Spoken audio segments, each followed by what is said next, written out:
Next I am going to do is, this is axillary nerve. Okay, as you can see I have colored only axillary nerve so that you can see. Even if I say, you may not be able to see axillary nerve. Okay, so first of all, axillary nerve is arising from the brachial plexus. Which root of brachial plexus? The posterior cord of the brachial plexus, not the root. Sorry, roots are long ahead. From the cords, there are three cords: posterior cord, medial cord, lateral cord. So lateral cord, medial cord and posterior cord. From the posterior cord, what is arising? The axillary nerve is arising along with the radial nerve. Okay, so the axillary nerve, then after arising from the brachial plexus, posterior cord of the brachial plexus, it comes to the quadrangular spaces. Quadrangular spaces, as you have seen here, it comes here along with the profunda brachii artery. It passes from the below the deltoid muscle, passes through the quadrangular spaces, through the pass through the neck of the humerus, and then it divides into two branches, anterior and posterior branch. Okay, it divides into anterior branch and then it divides into, where is the posterior branch? Okay, here is the posterior branch. Okay, anterior branch and the posterior branch. Okay, anterior branch, posterior branch. Okay, now we'll learn the posterior branch. So what are the branches that posterior branch will give? So the posterior branch will give a branch to teres minor. It will supply the teres minor muscle, that is by nerve to teres minor muscle, and the teres minor muscle, as it is reaching the teres major, it also gives off a pseudoganglion, and this is teres minor, nerve to teres minor, which is supplying the teres minor muscle.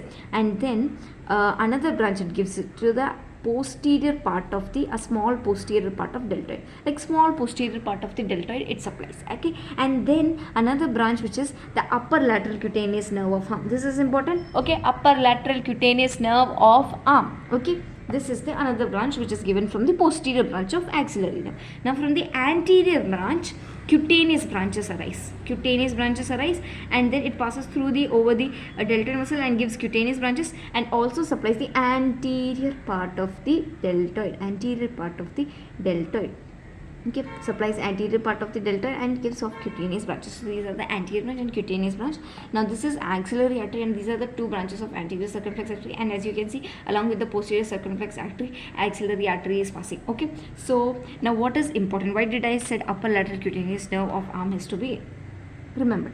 Injury to the axillary nerve. So when there is an injury to the axillary nerve, what can cause? The rounded contour, deltoid muscle will be paralyzed. Okay, so the rounded contour, loss of shoulder contour muscle is deltoid, it is paralyzed, it is gone. Paralysis of deltoid teres minor muscle. Okay, deltoid muscle paralysis, teres minor muscle paralysis. Sensory loss over shoulder joint. So the upper lateral cutaneous nerve of arm is actually the one which is giving sensory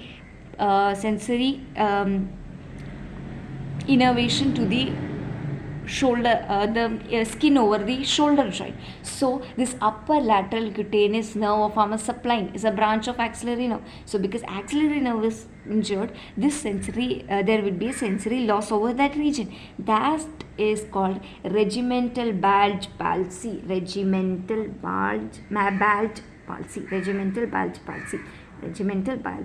palsy. So this has to be remembered for axillary nerve. Thank you.